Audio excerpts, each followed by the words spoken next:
All right, hello everybody. Welcome back. Steven here. If you're not familiar and you haven't seen the past videos, I'm here with Erin Ryan. She is a lot of things to me. She is my Reiki master teacher. I first learned Reiki with her back in 2019. I consider her my spiritual mentor as well as spiritual doula, and she also birthed a new form of Reiki called Five Element Dragonfire Reiki into the world. That is something that I practice and is a deep part of my daily practice. So, hi, Erin. Welcome. Thank you for being here. Yes. Oh my God. Thank you. It's always so fun. I'm always like, "Ooh, what's going to happen?" Like what's going to happen today when we get our energy together in the same room as it's, so to speak, I should say. So I'm super pumped to like dive deeper into this with you. Awesome, awesome, totally. So we've done prior conversations before, but just to give like a quick high-level overview of our relationship, I first learned Reiki with Erin back in 2019. So she was my original Usui Holy Fire Reiki master teacher. And then from there, I started working with her in what would you call it? Like high-level spiritual mentorship is kind of the words Yep. you were using back then. And this was back in 2020, 2021, when I was in a marriage and still like overflowing with lots of different like traumas and unhealed wounds and still dealing with a lot of addiction and bipolar issues. And Erin was the one who held me through the just massive amounts of trauma work that I went through to get off of all bipolar medications, all pharmaceuticals, and step deeper into my power and my body. And then flash forward to I've been in and out of your world for a long time, but it started with Reiki. It went into like deep, like trauma healing work, and then it transitioned more into spiritual doula and like holding me through birthing new medicine. Can you speak to kind of like what is a spiritual doula and like what's the purpose of it? What does it do? Yeah, I coined the term because I didn't know how to encapsulate what it was I was doing with people, and that was the closest approximation because we're not just tending to you, we're tending to your business, your medicine for the world. Like these are big things. So, and in the beginning, we didn't even know we were going to go that deep into your business as well, but as a spiritual doula, it's like I hold you through the spiritual death and rebirth process. And unlike human birth, well, I mean, I guess it is kind of the same in that, even though obviously mom's not like quote unquote dying, her identity is as the maiden and she becomes the mother. And then she's also birthing new life. So in that way, it's kind of a perfect match because when we are spiritually pregnant, we are letting and releasing our old identity. It's dying, and then we are simultaneously rebirthing ourselves, so we're both mother and child. And this is, obviously beyond if you identify as female or male, we're all going through this process. So it's really the best way that I can encapsulate everything that I do, because the entire human needs to be held, including what you're birthing in the world. Just like when you have an actual baby, there's the gestation, being pregnant, then there's the birthing process, and then the aftercare as well, as we are tending to ourselves and tending to that new life. Amazing. Well, and it's so interesting because I've used the word mentor, spiritual doula. Like I typically just say my spiritual mentor when I'm talking to people about you in my life. And so many people will ask, well, does she do erotic work? Does she do pleasure work? And I'm like, no. Like, and you've been like, I mean, maybe you do like outside of everything, right? But like, I mean, I feel like we all do some form of it, but you're not. It's just so interesting because people a lot of times will think that you're like my erotic mentor, like you're teaching me in these pleasure spaces. And what's interesting is because like you are and you aren't, right? Like you're not, you're holding the energetic space and the energetic container to hold like the multidimensionality of me and everything that exists with me, and also like having like a North Star and like a compass for me to follow along the way as what's coming through me is coming through me, because it's and you have what would you call them, like clients, students, mentees that are of like every different shape, flavor, and color of medicine and spirituality. And so I just think it's really beautiful that you're able to like you're doing the same thing for a lot of different people, but all the different people are bringing something different into the world. Exactly. Everyone's quote unquote baby is different. So sometimes it's a new modality, sometimes it's a book. Like I am the spiritual doula to oracles. So I've helped so many different types of oracles birth themselves and their medicine and their business and in the world. And so it's beyond the business. It's your world shifting vision. So holding that, I mean, shamanic oracles, pleasure oracles, dragon oracles, right? Like I stillness oracles, galactic oracles, like so many different flavors, like you were saying. And it's because I work on the level of metacognition, meaning when we're having the medicine come through us, we're having the thoughts, the feelings, the belief systems. It's who are you being in reaction to those things? That's where the magic happens because we're going to have lots of thoughts, lots of feelings. Some of them are true, some of them are lies. And so when you work in this higher layer, this higher perspective layer, then I'm able to help you get to the truth of who and what you are. And through that metacognition, you're able to then take that away. And when you're doing for you, it's pleasure work. For other people, it's other, maybe it's womb work or it's nervous system work or whatever it is, or they're helping others with business, they're able to understand what's true for them and to like parse out, right? What is their medicine? What is it that wants to be born through them right now versus later on? I often use the metaphor of the garden. Like a lot of our ideas and our creations, like some of them are like trees. They get seeded and planted, and it takes years before you actually see something really big come in. And sometimes it's like fast, so fast, like the second the idea lands, it's being birthed into the world. And so it's about tending to you as the gardener, not just the plants. So when you go and learn pleasure work from like the skill set, you have other mentors who teach you that. Whereas I teach you, okay, who are you being as you're doing pleasure work, for instance? It's amazing. Okay, so we're gonna get to the whole concept of the oracle, which I think is gonna be like the meat and potatoes of this conversation. But metacognition, that's the first time I'm hearing you use that phrase. But Um, I'm always full of surprises.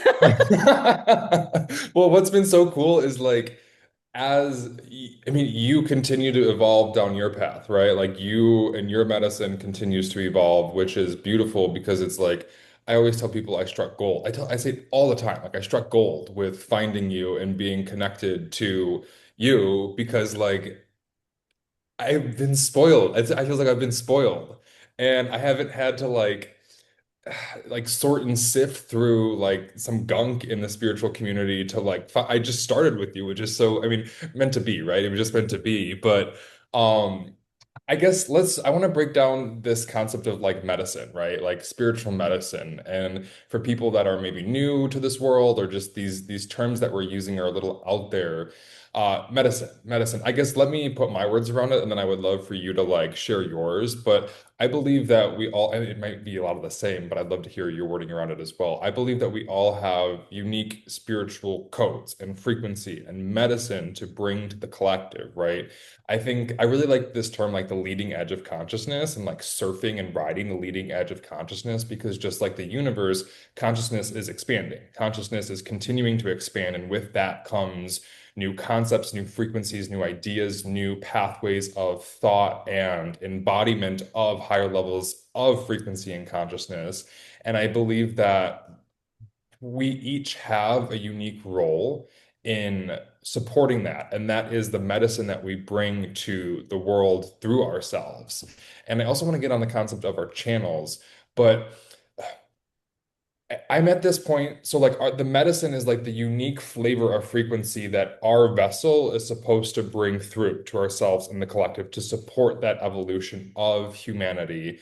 And I also sometimes get like, is it my medicine or is it spirit's medicine that just comes through me, right? Because more and more I'm just kind of like I'm a steward for this. I say my medicine, my codes, but it feels more like I'm just the vessel that it comes through. So putting like my name on it feels like true but not true at the same time. I'm curious, like what you have to say about all per like first of all, that's really beautiful the way that you described that. it. I'm like kind of obsessed. with how you describe that. And also thank you so much for what you said about feeling like you struck gold with me. Like I get so emotional when I hear that because it's just, it's the highest praise possible. So thank you for that as well. And yeah, it's like to me, this is why I keep going back again and again to this idea of birth, because if I'm the woman and I've got the eggs, well, I still need the masculine element. The sperm is an integral part of that. So there's no baby without that. So it's really important when you're looking at this co-creation, you were co-creating with source. And that's part of the oracular path, is the conscious choice to say, I am here to receive and essentially be impregnated by source, and make that as kinky as you want, right? But it's about, Totally. right, so both pieces are an integral part. And if we really look at it like, okay, is there ever going to be a baby without the woman aspect? So you as the vessel, you're carrying it, you're gestating it in your womb space, and for men that's the hara, for women it's the womb, but energetically it's very similar or even the same. So it's like we have to understand that both pieces are part of it. It's a holy trinity. It's the same thing with energy work. I've seen when, and this is a little bit of a segue, but not really, when I first was taught usui, the traditional reiki, and we were talking about this concept of you are channeling the energy, you are the vessel, you're the conduit, there was a lot of downplaying what we as the practitioners are in that process. And it kind of rubbed me the wrong way. It's like, oh, am I just like this tube that the energy flows through? I'm just the pipe, and like, it doesn't belong to me. I have nothing to do with it. It's all source. It's all, this divine energy. And very quickly, the energy taught me, like, no, you are an integral part of this. And if you think about it, like, we are the ones stewarding it. We are the ones gestating it. We're the ones birthing it. We're the ones growing it. So without us, there would be no medicine for other people. It's like the concept of, water vapor. For me, it's in a gas form, and we're the ones who condense it down into water that a person can drink. Like if somebody's in the desert and they are like, oh my God, like dying of dehydration, being like, well, it's all around you. Like that's not helpful, right? You have to be condensed down into water that you can drink and integrate. And so that's what I Oh, look like wow. we're doing, is we are condensing down incredibly high frequencies, and we have to bring them through our bodies and our chakra system and our meridian system, and slow them down without distorting them, so that they can come into a more solidified form that other people can, quote unquote, ingest or interact with or take as their, quote unquote, medicine. And I do refer to it as medicine because it's very important that we understand, as the stewards, as the mothers, the gestators, that it's not meant for everybody. And in fact, the more potent your medicine becomes, the more highly specialized and specific, the less it is for other people. It's like difference between like gummy vitamins. It's like, okay, well, pretty much anyone can take a gummy vitamin and they're probably going to be fine, right? Versus like a highly specific medicine, let's say for diabetes or something like that. So this is energy medicine that we are working with. And so it's really important to understand the responsibility of the power that we hold. And it's like part of the most thrilling pieces too. Okay, I love all of this so much. And so much as this was the first time I've heard like it's the co-creation where it's like, yes, we're channeling things, but it requires our system and our codes are mixed in with it. So I love this like just like a baby, you have a baby, it's your baby and father's baby as well. Like you grew it, but it's like a co-creative process. Yes, That's I amazing. know. That I changes know. things. I'm like, can we just sit and think about that for a minute? I can't believe you've never heard me say this before. I've This is never why I love this. Like it's perfect timing for you though, right? It's the perfect time for totally, you to hear it, right? And totally. you're right. Like as we evolve, it just more and more of our medicine will speak to us and give us clarification and help us understand what it is we're doing and how and why. And the other piece I just wanted to touch on really fast too is the siren song, which I know you've heard me speak about the siren song. And that's the frequency that it's very unique to each of us, and only we can hear it. We can have similar frequencies to others, but it's like we hear it and then it's meant for us to bring through. But it's like the high level of trust that is required. And then also the devotion to turn down the other very loud volumes in our life and then turn up the volume of our siren song and then to actually express it into the world and birth it into the world. It's a very high sensation process, like so high sensation, so much so Absolutely. that many people never do it. Absolutely. Well, and this is okay. So this is going to my next point or topic very smoothly, which is this devotional relationship to the medicine and to our channels. I first want to just like touch on what is a channel, and I'll use my verbiage, which is I see our channels as the energetic infrastructure that connects us through the divine. It's almost like the birthing canal in a way. Like it's the energetic infrastructure that this medicine comes through us to the world in. Yeah, that's beautiful. I just love it. Perfect. The way you described it is so good. So you, as you know, I work in the 20 channels of the body, the meridian system, right? I have a master's degree in traditional Chinese medicine. I'm a licensed acupuncturist. I've been practicing since 2017. So we're going up on a decade here right now as at the time of this recording. So I've worked really extensively in the channel system. And most people think of, oh, I'm a channel. They're not realizing I'm actually 20 channels that work in unison. And so it's an organism, it's an infrastructure, it's an architecture. And the reason I love the meridian system so much is because it's the fulcrum point between the energetics and then the physical. That's why when I work with acupuncture and I'm accessing the meridians with the, these tiny needles that I'm inserting at specific points, I'm accessing the energetics and the physical body at the same time. So it's really powerful. And so yeah, as a channel, we can be connected to source, connected to Gaia. So it's the earth and the divine and the earth. We can be disconnected from it. We can carry a lot of distortions in our channels. So heaviness. The thing I love about Eastern medicine is it's all about harmony. We're harmonizing things. So if there's too much energy in a certain channel, that means there's going to be, so it's excess, there's going to be deficiency in another place. So we actually have to take the excess and bring it over to where there's deficiency. So it looks at everything as a whole. So to be a divine, so everyone channels, first of all, everyone channels all day long, whether or not you recognize it, just like everyone breathes all day long, whether or not you recognize it. But to be a divine channel is different. That at some point does become, especially on the oracular path, it has to become a conscious choice. In my terms, the way I define oracle, it has to be a conscious choice that you have made and devoted your entire life, the rest of your life, to walking your higher spiritual path and de-armoring your heart. So it's a thing for sure. Amazing. Well, totally. And it's like, okay, so this concept of devotion, like what does it actually look like to devote ourselves to our channel and the medicine that comes through? I'm curious, like what that looks like for you. And I'll say, like, for me, it's a lot of different things. Like now you talk about like de-armoring the heart. I love that language, and I look at it more as like clearing density out of our system, clearing energetic density, which distorts or blocks our channel. I've also been using this like metaphor of like an elevator shaft, where the bottom of the elevator shaft is the body, right? The top of the elevator shaft is the divine. And if we think about these spiritual medicines and codes that want to come through our channel, everything that's coming from source or a higher level of consciousness is incredibly expansive.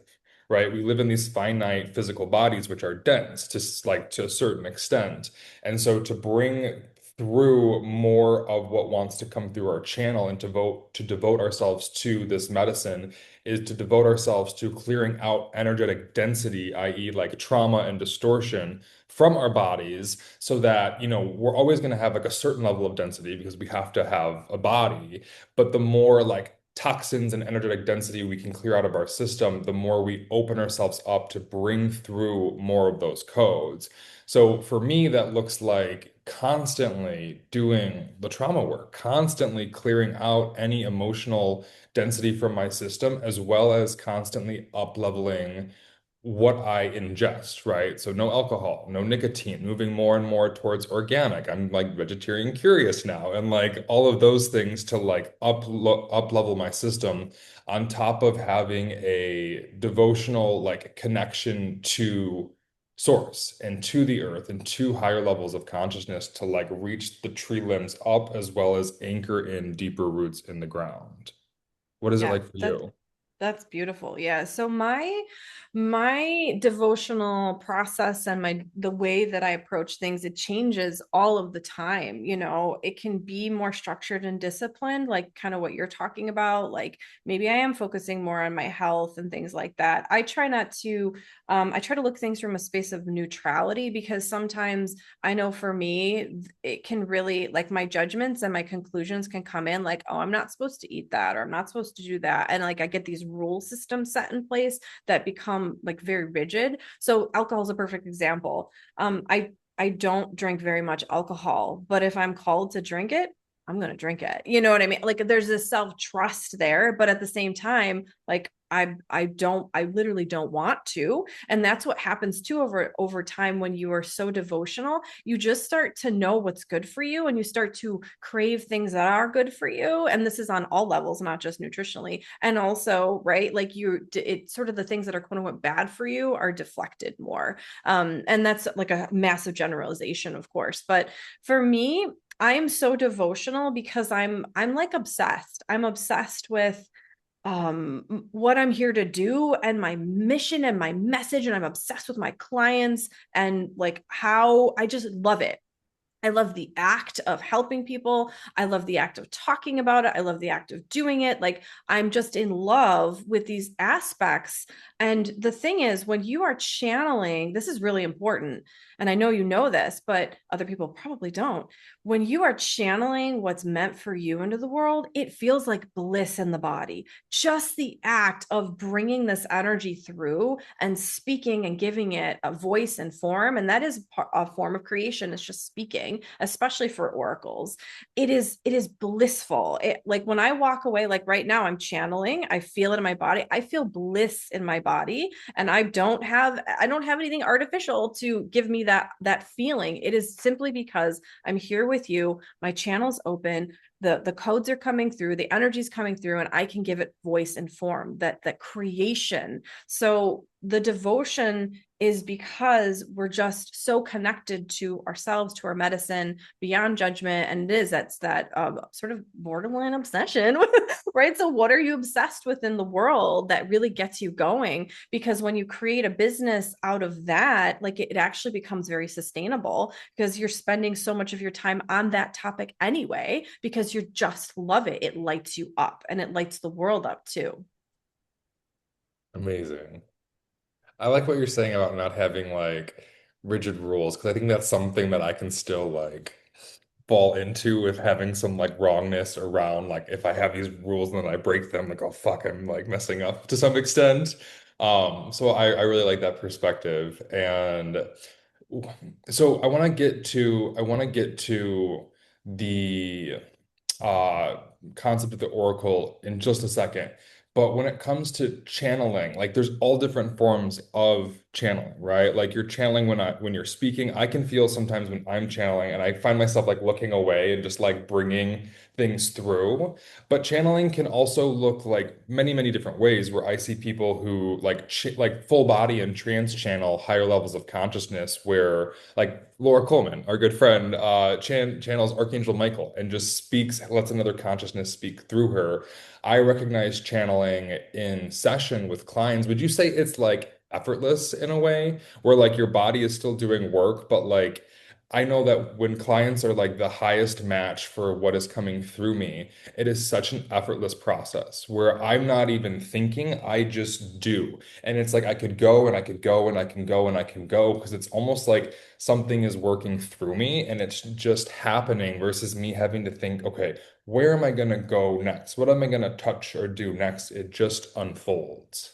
Yes, because you're in a receiving state. And that's the thing. Culture gets this like backwards. It's conditions us to go and do it, do, right? And deplete ourselves versus being an oracle on this path, being a divine channel. It's opposite. We have to actually come into a receptive receiving states, which means we have to create enough safety in our external and internal environment in order for that to happen. But when it does, it's like magic. You know, oracles, we live on the miracle frequency, not all day long. Like, that's not how it works. In fact, we go into the depths of the underworld more readily than most human beings will ever like dare go.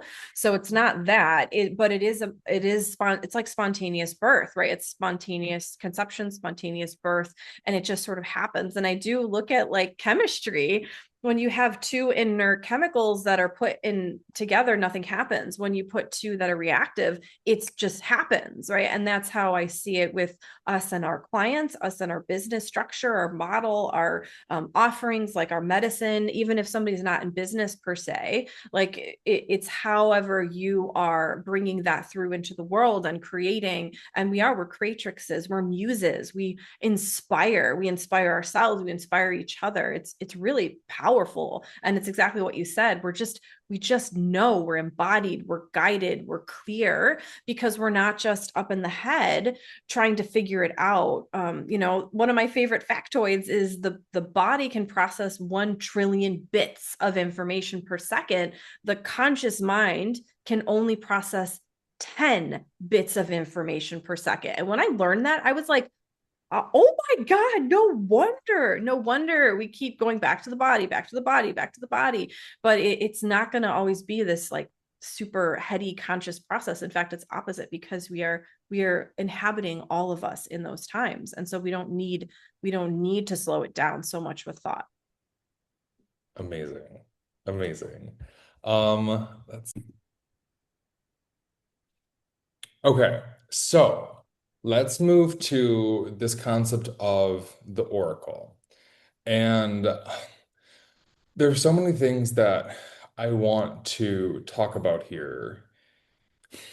I guess I want to start with you. Well, okay, so when it comes to the oracle, okay, so I've heard of like the Oracle of Delphi, and I've seen the Matrix, and there's an Oracle in the Matrix, but it's not something that I've had like a big concept of. It's not something I wasn't into, like that kind of like tales and mythology growing up. And so you were the first person that I really saw like actively talking about the Oracle. Can you, because you've came up with their birth, their spirit showed you a modern day blueprint of the Oracle, but I'm curious, can you start with like the traditional Oracle, and what is that? What does that mean?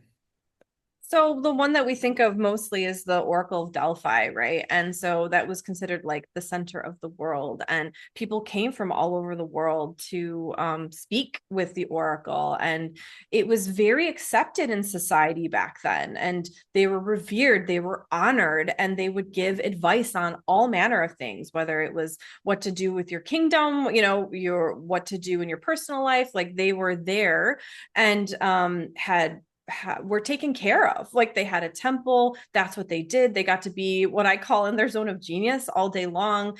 A lot of the everyday tasks were attended to for them so that they could do what they were born to do, which is to translate, right, the spiritual energies and consciousness into a way that human beings could benefit from. But there's a reason that that's no longer here, right? There's a reason that that fell out of favor. And so I must say it was like 4 years ago now or so is when I downloaded, Spirit showed me what I call the modern day Oracle's diamond path. And so it is highly specific to me and my channel and how this energy came through, but it helps to us to understand what is a modern day oracle, what path are we on, what stage are we in, what can we expect with each stage. And there's 3 stages and 5 archetypes that we move through. And so it helps us to understand, what am I doing?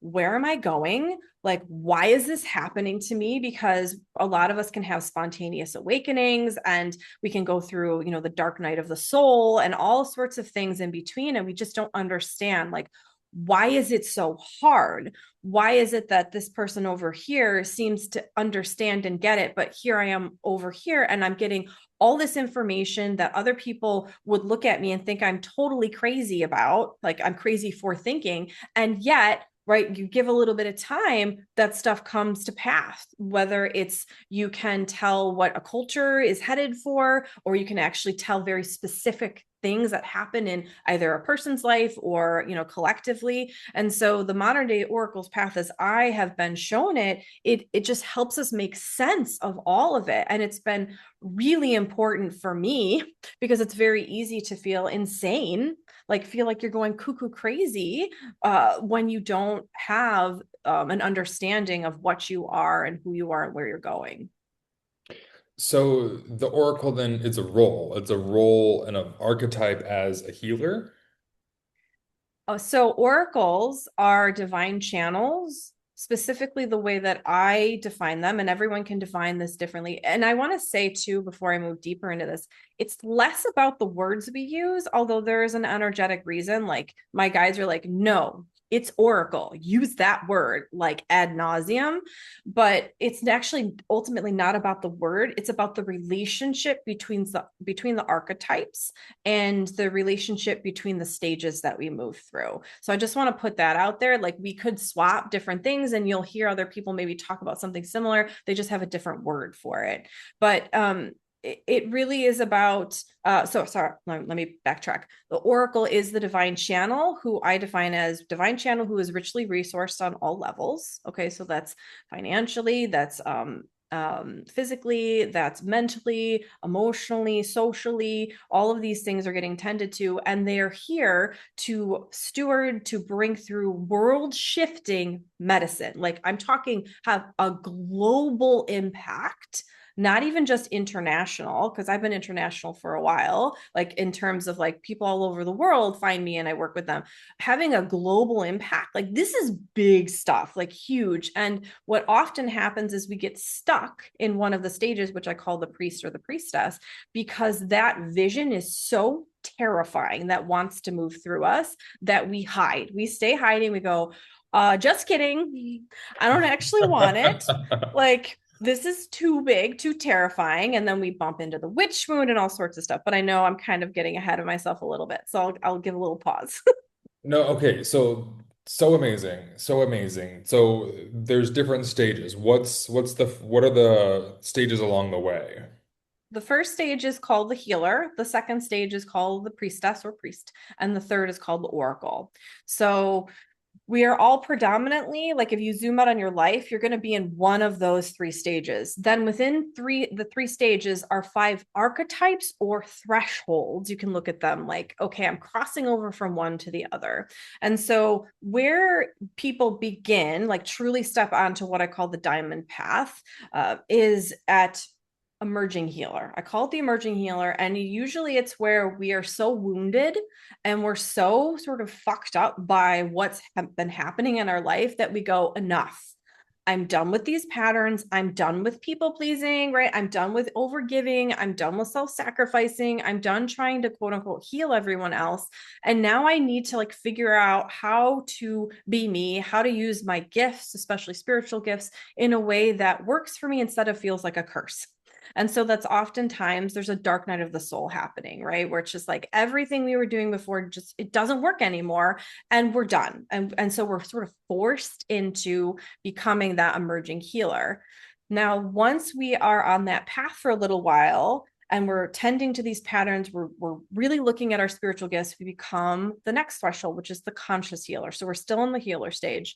And the conscious healer is when we're like, okay, I recognize I'm a divine being having a human experience. I recognize I have these spiritual gifts. I'm not crazy. I'm not cuckoo. Like this is real. And this path I'm on is real too. And now, okay, I'm starting to use my gifts for me instead of against me. I'm starting to break down these generational patterns or patterns within me that I've been functioning from on autopilot. And I'm breaking away, right? I'm starting to really choose intentionally. Now, the difference between the conscious healer and the next stage, which is the priest or priestess, is really just one choice that's actually made with absolutely made, And that is the choice to devote the rest of your life to your higher spiritual path. And that is the one choice that separates the conscious healer and being in the healer stage to being in that priest/priestess stage. Now, one thing I want to say about when I say the word priest or priestess, I am not associating it with any other lineage. This is completely disconnected. This is me using that archetype. Spirit was like, Erin, I'm like, that's a loaded word, by the way. I'm like, priest, priestess. I'm like, yeah. They're like, yeah, you're using it. I'm like, okay, fine.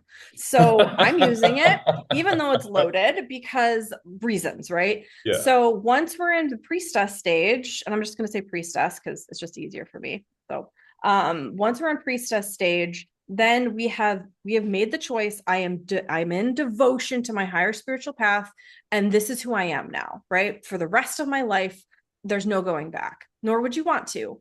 But the thing is, the priestess can hide still. The priestess can be disjointed. The priestess often struggles with compartmentalization. So, maybe you have a 9 to 5 job and you're one version of you there. And then, you've got your coven or you've got your spiritual practices or you go and take a Reiki class or whatever it is, but you are devoted and you are doing all of this shadow work integration. You are practicing in whatever way, you see fit your spiritual practice. You're evolving, you're growing rapidly. You might even find yourself in a position of like, oh, I am starting my spiritual business. I am stepping into leadership. I'm helping people to heal. I'm facilitating. I'm doing all of these types of things.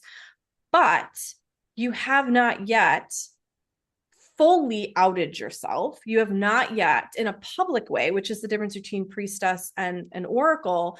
And the third stage of oracle is the priestess, like I said, still hides, partially hides, whether they're hiding from the public or certain people. Maybe it's their family, maybe it's their lover, whatever.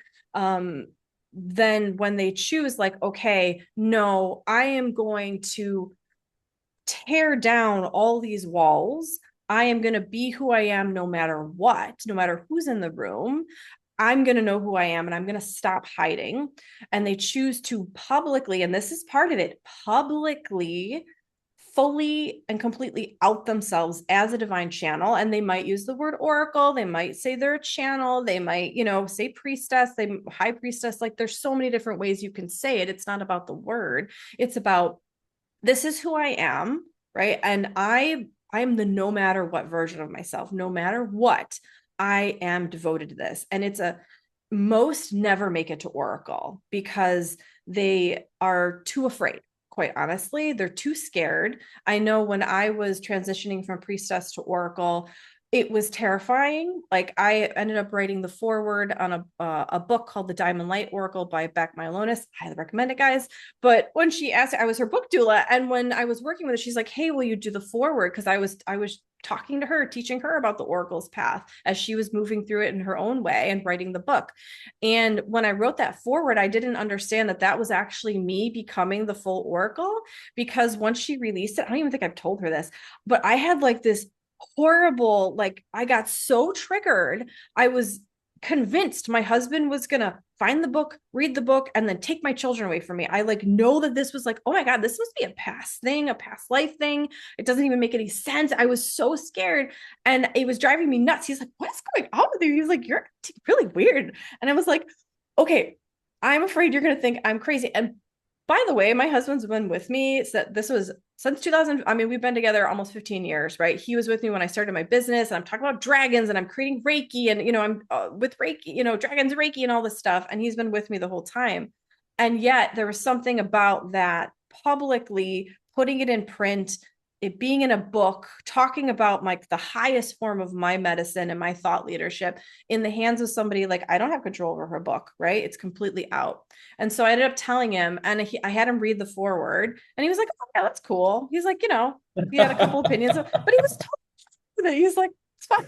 I was like, "Oh my God." So it's like, it's about this internal, right? This internal thing that happens to us and our fear. It's about really staking and claiming that identity of who you really are and speaking to that highest form of medicine. Because when you're not doing that, when you're not actually speaking your siren song, it's diluted and there's distortion. So once I did that, it was like, okay, now I'm Oracle, right? And part of the Oracle too is being like, I get to be richly resourced on all levels. And it's not about like, okay, it's not about X amount of dollars in the bank. It's not about any of those like metrics. It's Mhm. about, do I feel resourced? And some areas you might feel really resourced and others you might be working on. But generally speaking, the walls are down, you've outed yourself, right? Like you are who you are, and you do feel resourced, and your life is designed around your channel,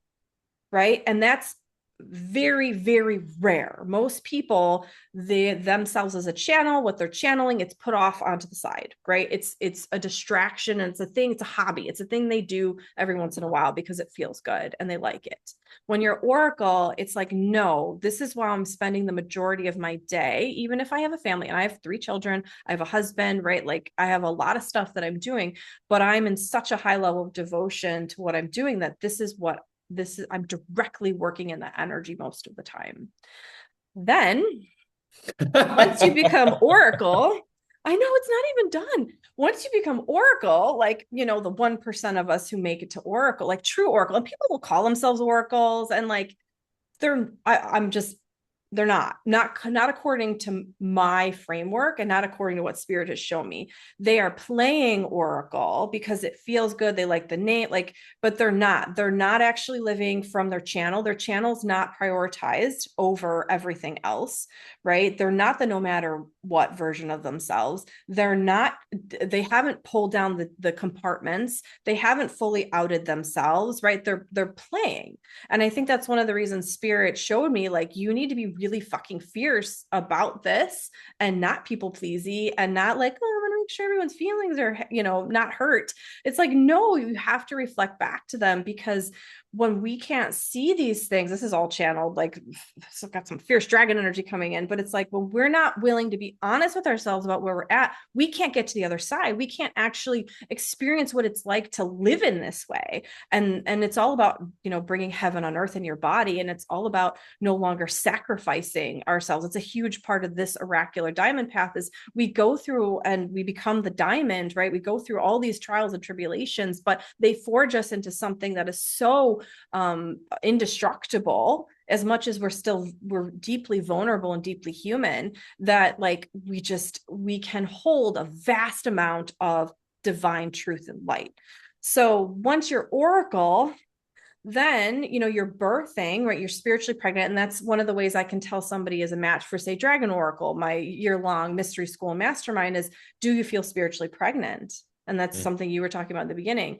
Once you feel spiritually pregnant, then that means you're getting ready to birth your next iteration of medicine, and at some point your legacy work, like what you are going to contribute to humanity even when you're no longer here.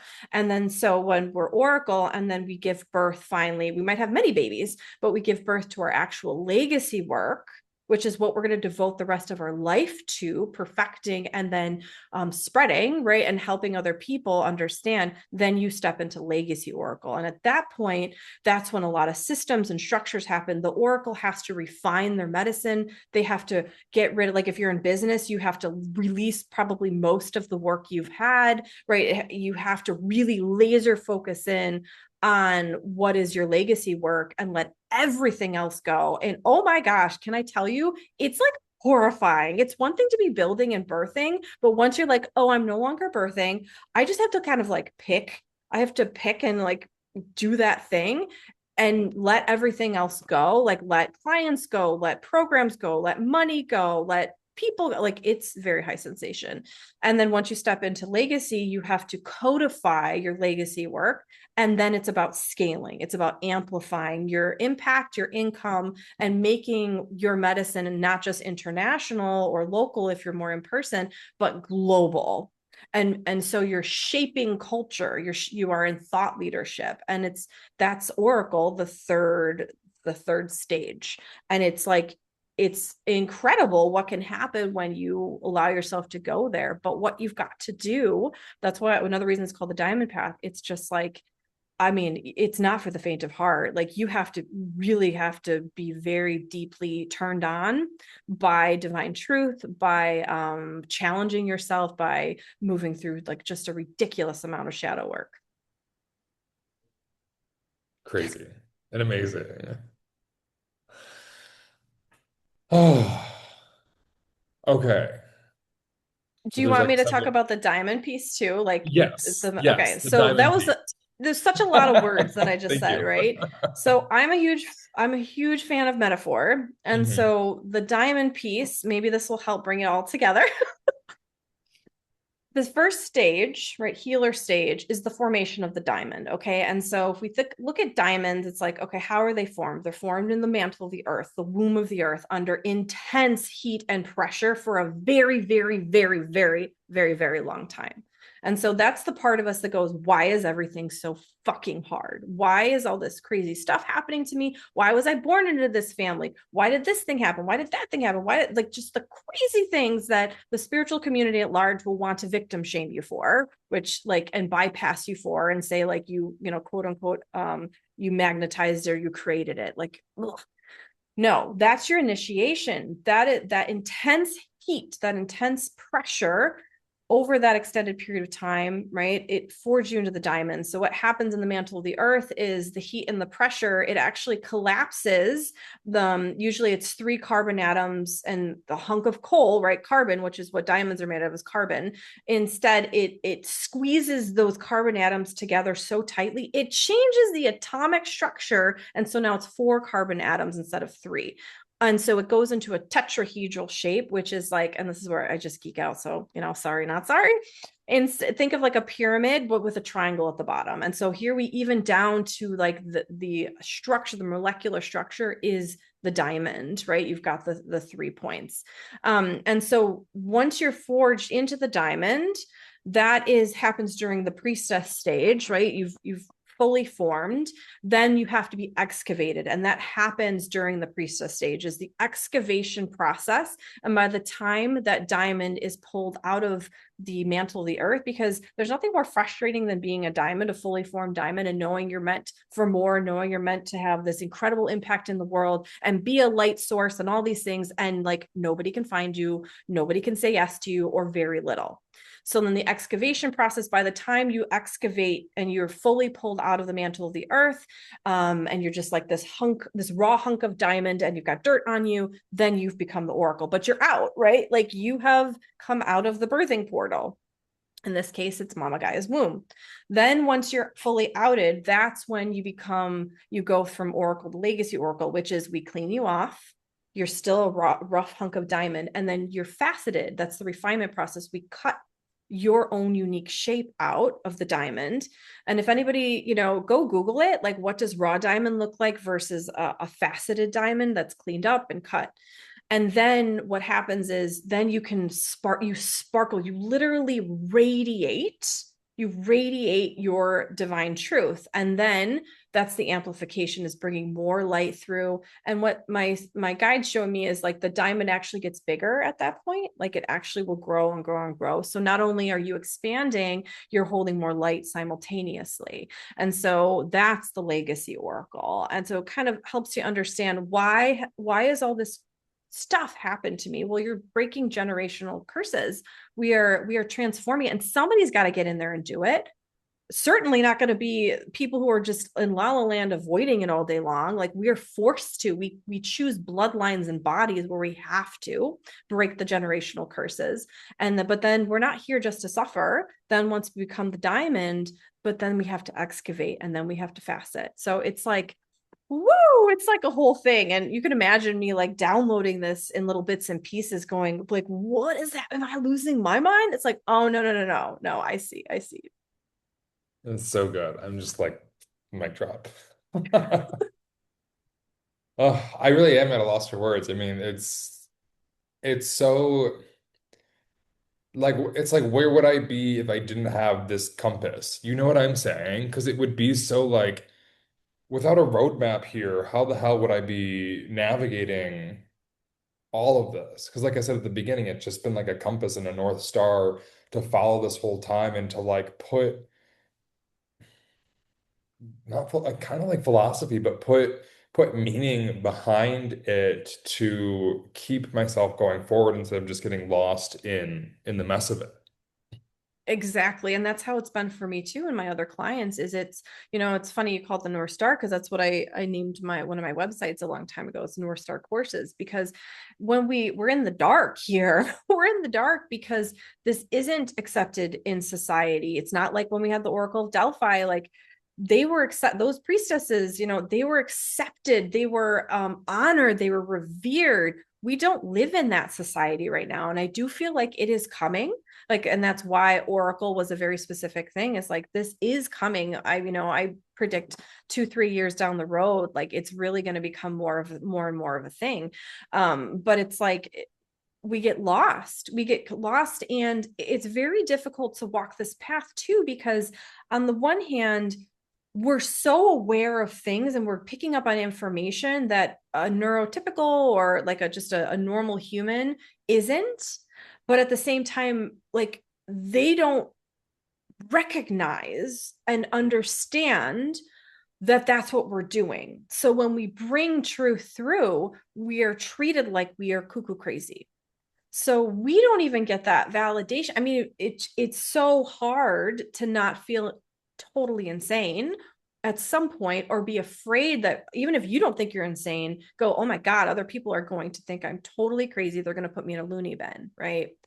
So it's like it gives you that compass. It gives, like you said, it gives you okay, I'm lost, I'm confused. Oh, I see now. This is where I'm at. This is why this is happening. It doesn't make it easier in that you still have to walk through that initiation, whatever it is, that portal, but at least like, okay, I'm not totally losing it. And on the other side, oh my gosh, I get to reclaim more of me. I get to be the diamond. I get to become what I know I truly am, which is this radiant light, like the source of light and inspiration. And feeling that in your body, like it's indescribable. You know this. It's indescribable when you're doing the work that you're meant to do.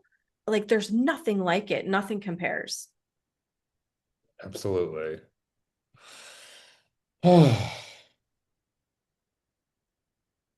Amazing. It's funny. It's funny. Okay, there's just so many things. There's so many things. But I was thinking this morning on my walk, and I know we're gonna wrap up here soon, but on my walk, like this concept of being a thought leader, like I've heard that term before, and then I hear you talking more about it. And then it's like, yeah, but thoughts create reality. Like enough people hopping on that train of thought that materializes into a new reality. So it really is this concept of shifting reality, changing the collective consciousness.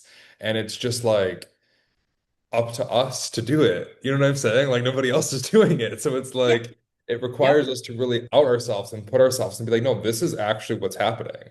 This is actually Yes. what's happening, and trusting that it will resonate with the right people and being willing to be that far out there and Vulnerable. just to claim it. Vulnerable. Yeah, Yeah, it's incredibly vulnerable. And that's the duality of the diamond path. So diamonds, they are the hardest naturally occurring substance on planet Earth. Like literally nothing else can cut a diamond other than a diamond, okay?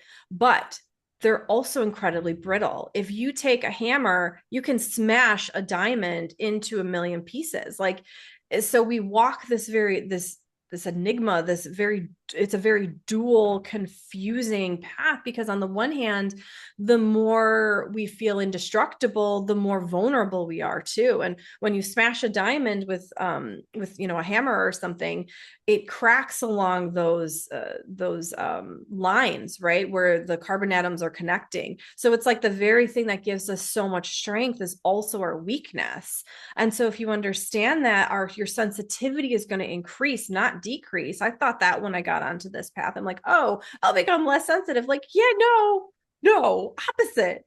Opposite. I am more aware. I'm more sensitive. I feel more human as much as I feel more divine. So it's like it's both, right? The tree, the top of the tree, and the roots. The roots go deeper in the top. So it's like understanding how deeply vulnerable it is. And that's why it's such a difficult path. And doing it anyway, going, I don't know, I might die. Like even if that feels dramatic of thinking it, people like witch wound stuff, right? Like in past lives, most of us have died. We've quite literally died or had people we love die. So when I'm tempted to be like, gosh, Erin, you're being super dramatic, I remember that, oh, maybe it's not that dramatic, but I do it anyway. I just because I don't, at a certain point, you can't unsee, like, this is who and what you are, and this is what you were born for. This is what you were born to bring forward. And like, you just wouldn't have it any other way. And you realize how many people you can connect with and help, and not from a like a savior place, but just from a like, just recognizing we're all one place. It's beautiful and without self-sacrifice. Like, it's like, how does it get any better than that? Like, what? Totally. And then, I mean, just to like wrap things up here with this concept of like, wouldn't have it any other way. And like, personally, I couldn't have it any other way. You talk about like the more alignment I get with my true energetic blueprint and my true role as an oracle, the more sensitive I am to everything that's not a match. And so, I couldn't do anything other than what I do today.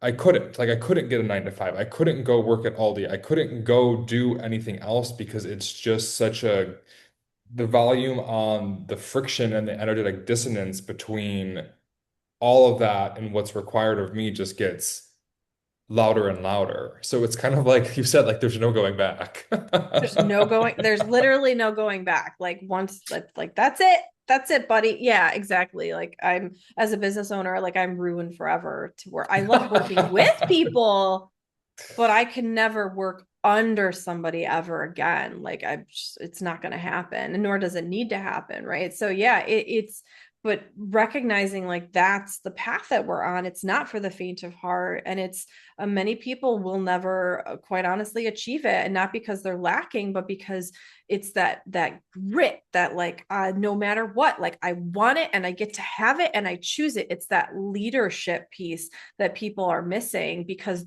not, again, not because it's not there, but because they're not connecting to it, they're not consciously choosing it, they're not cultivating it, and they're not bringing it. Because when you do, when you connect to your siren song, when you connect to your leadership, when you connect to your awareness and the truth of who you are, it's like, it's indescribable and undeniable, and then you become undeniable. And then that's when your people find you, right? And then you can do what you were born to do. And then it creates a movement. It spreads that one human being at a time. Like, it's just, it's like, oh, chef's kiss. Like, again, how does it get any better than that? So, do you know me? I can keep talking about this all day long. That's why I created a business out of it, so that I can talk about it all day long, every day. I get Absolutely. paid.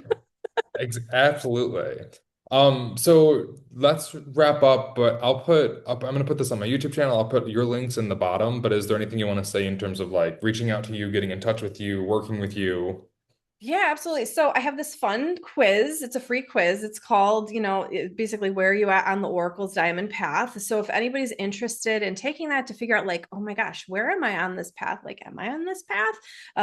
You can totally come to my website. I've two different ways: crystalllakereiki.com or 5elementdragonfirereiki.com. On my Facebook as well, under Crystal Lake Reiki and Acupuncture, or I have my own business profile under Erin Ryan as well. You can find me there. Instagram, I think I'm 5elementdragonfire Reiki with a number 5, but like you said, you'll link everything. But yeah, come take the quiz, see where you're at on the Oracle's path. Like, let's have fun. Let's have a party. Awesome. Well, thank you so much. This was so wonderful. Yeah. Oh my God. Thank you. It's always like, yeah, it's always fireworks. So thank you. Awesome. Well, bye-bye. Bye.